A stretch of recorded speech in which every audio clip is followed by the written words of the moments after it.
In the cheerful town of Sunnyside, Craig, the polite little hero, had learned many important lessons: potty training, hand-washing, sharing, bedtime routines, polite words, and managing big feelings. But one day, Craig faced a new challenge: cleaning up his messy room. The messy adventure.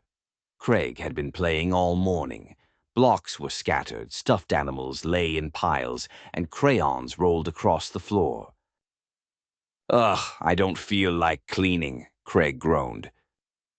Suddenly, a warm, rumbling voice echoed across the room. "Children who leave messes, beware!" Craig spun around. A friendly dragon appeared, shimmering with rainbow scales. Who are you?" Craig asked, eyes wide. "I am Duncan the Clean-Up Dragon," the dragon said with a smile. "I help heroes like you turn cleaning into a fun adventure." Turning cleaning into a game, Craig crossed his arms. "But cleaning is boring." Duncan chuckled. "Not if you make it magical. Every toy you put away earns a sparkle for your room." Craig looked skeptical. "A sparkle?"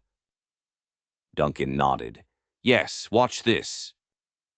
Craig picked up a block and put it in the box. A tiny glittering star appeared above it. He put away a stuffed bunny. Another star.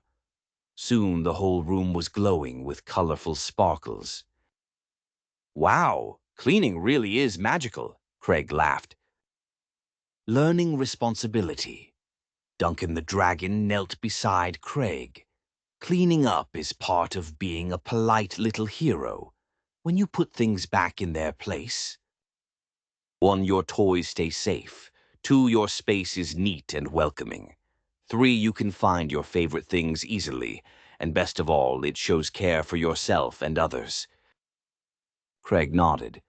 "I guess being responsible can be fun too." Helping Emma. Emma toddled in with her doll. "Can I help too?" "Of course," Craig said. Together they turned cleaning into a game. They raced to put away toys, stacked blocks like towers, and rolled balls into baskets. Duncan cheered with every sparkle that appeared. By the end of the day, the room was spotless, sparkly, and magical. The polite little hero. Duncan the dragon flapped his wings proudly. "Well done, Craig. You've learned that cleaning up isn't just a chore. It's part of being polite, responsible, and caring." Craig stood tall, smiling. "I'm polite, I'm kind, and I know how to keep my room and my toys safe and tidy." And from that day on, Craig never let his mess get out of control. Cleaning became a fun, magical adventure every day. Lesson for kids. 1. Cleaning up is part of being responsible. 2. Keeping your space tidy protects your toys and belongings. 3. Turning chores into fun games makes tidying enjoyable. Please like, share, and subscribe to my channel. Bye.